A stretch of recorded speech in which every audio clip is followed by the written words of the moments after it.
Hi everyone, this is Justin Vaughn with MirrorMed Global Services. Our subject today is caring outside the box, new surge options for hospitals. Sometimes you have to think outside the box. When it comes to addressing the large influx of COVID patients needing life-sustaining treatment, government and healthcare leaders have done just that.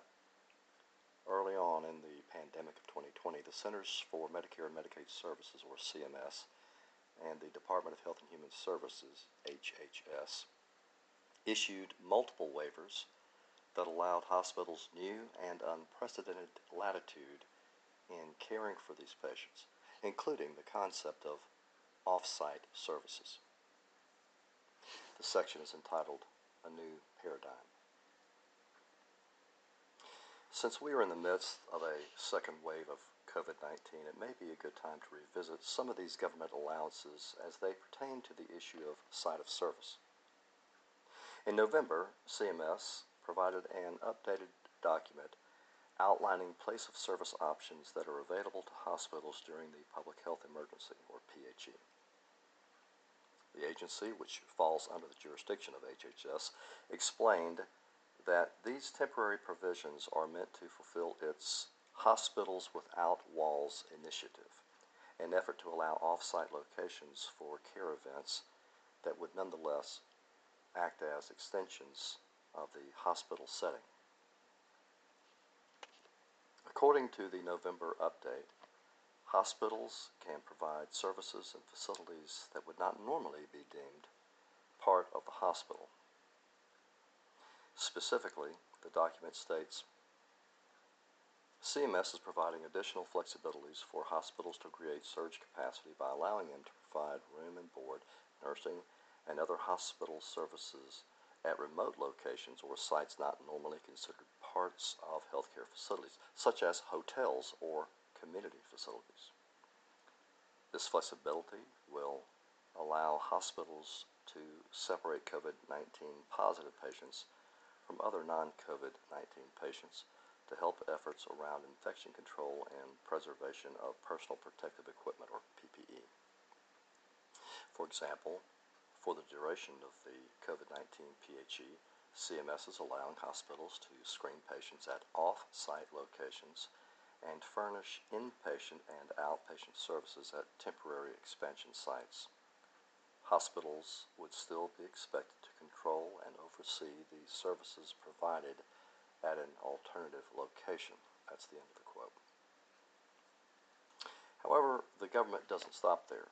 According to a later November FAQ document published by CMS, we find the following language.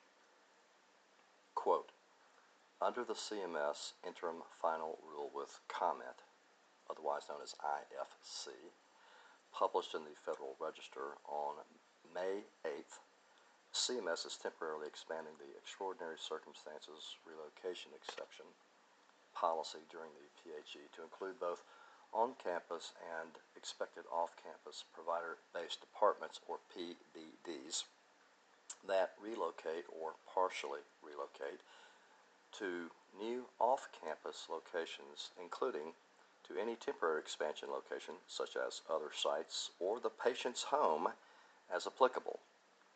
Due to the PHE, this policy applies to relocations occurring on or after March 1, 2020, and will last until the end of the PHE.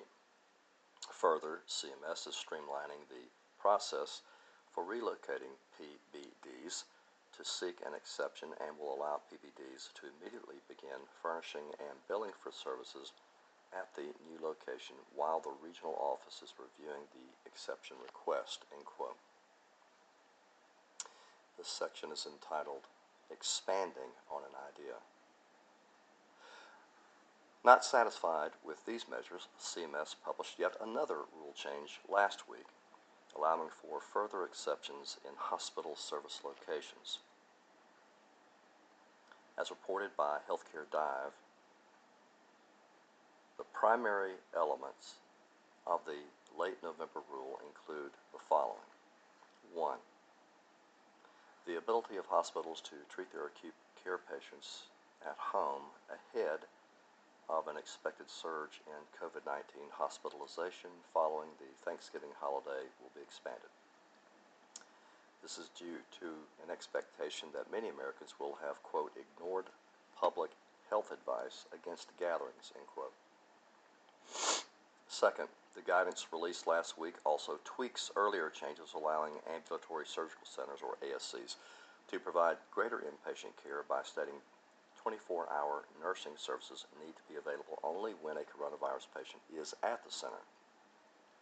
At least 85 ASCs are already providing inpatient care, and more are likely to be pulled into such utilization. Third, 6 health systems were immediately granted waivers for the new acute hospital care at home program to treat more than 60 acute conditions.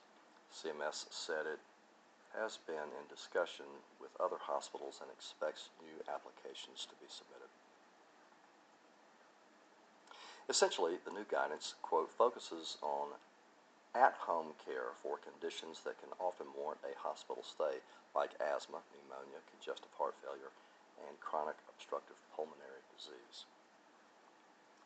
The Healthcare Dive article stresses that patients can only be admitted for at-home acute care from an emergency room or inpatient bed, and they must receive, quote, at least 2 in-person visits a day from a registered nurse or paramedic, end quote.